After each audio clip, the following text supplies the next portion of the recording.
नमस्कार साथियों, एक बार फिर आप सभी का स्वागत है हमारे कार्यक्रम बातों बातों में। तो आइए चलते हैं एक बार फिर उस दौर में एक कदम आगे। तो जैसा कि हमारा प्रश्नों का सिलसिला चल रहा है, मैं जानना चाहूँगी कि आज तो लोगों से संपर्क करना बहुत ही आसान हो गया है। 7 समुंदर पार भी आप बिल्कुल मिनटों में संपर्क कर सकते हैं। उस दौर में, उस समय में किस प्रकार हम आपस में कनेक्ट करते थे, संपर्क करते थे लोगों से? जी नमस्कार। सबसे पहले हमारे श्रोताओं को, हमारे दर्शकों को बहुत बहुत धन्यवाद, उनका स्वागत, अभिनंदन हमारे कार्यक्रम बातों बातों में।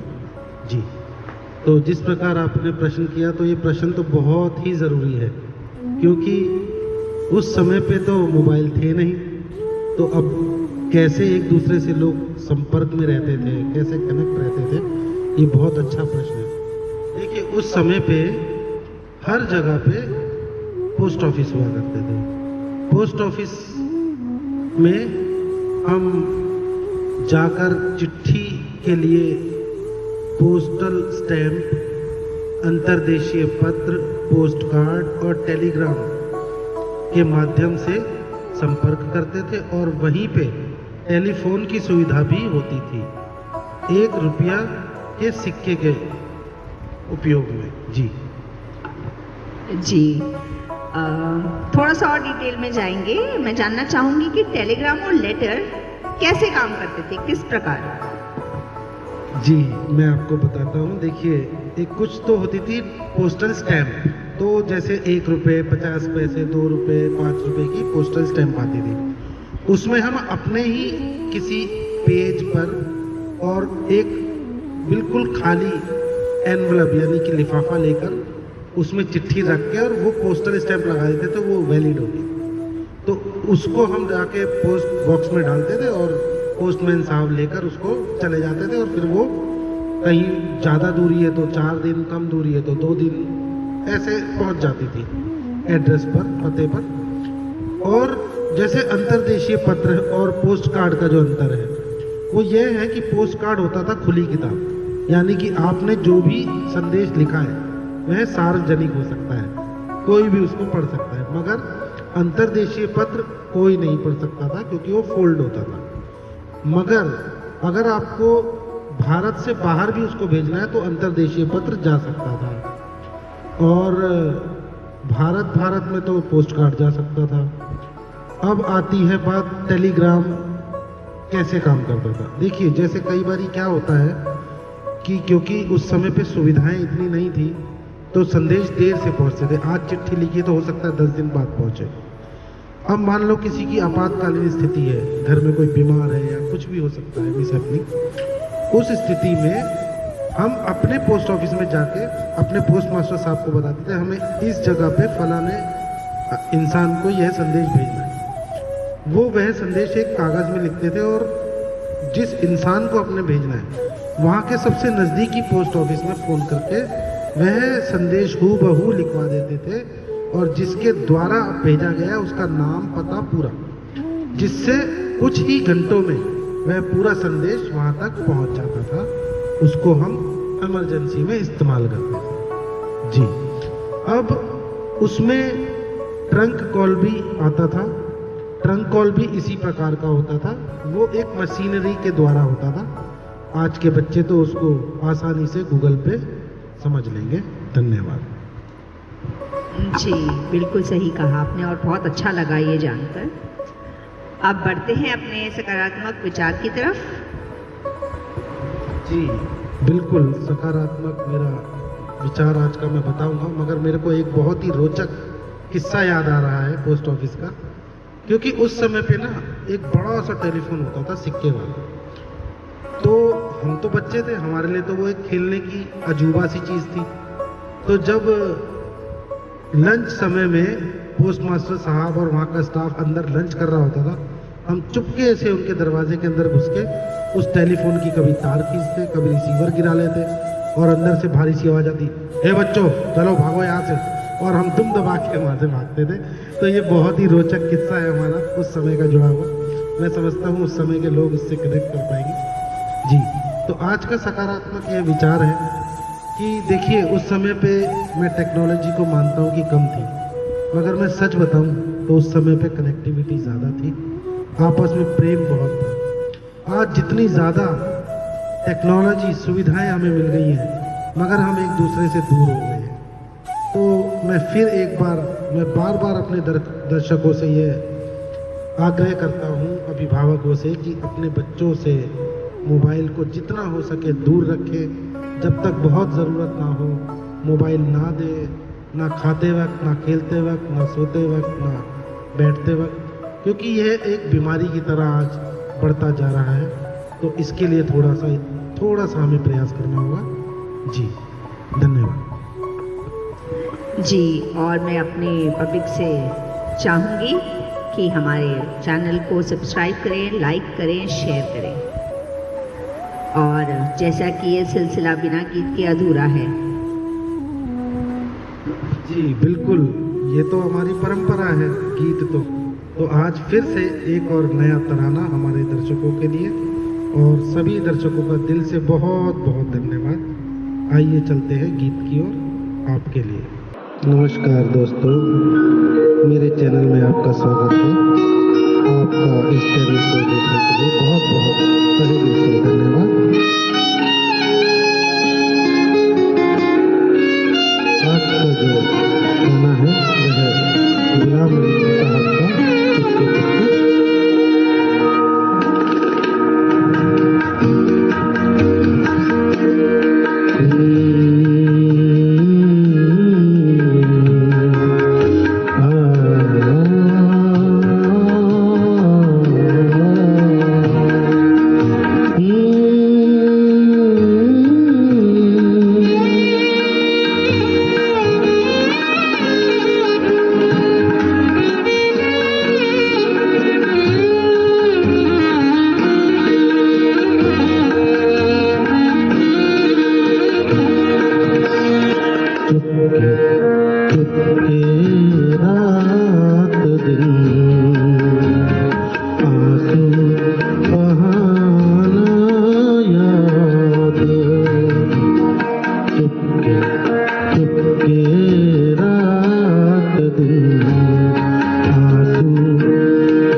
आशिकी का वो ज़माना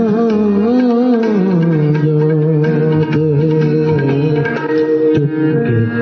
चुपके रात दिन आंसू बहाना याद है।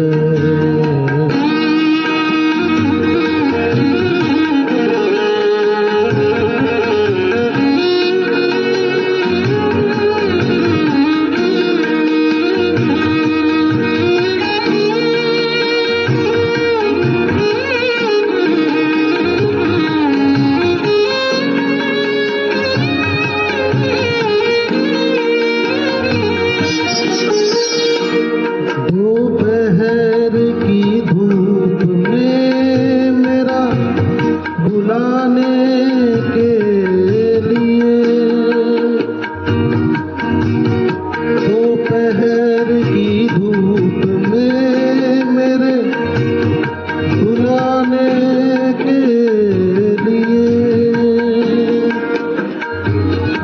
वो तेरा कोठे पे यूं नंगे पाँव आना याद है। हमको अब तक आशिकी का वो ज़माना याद है। चुपके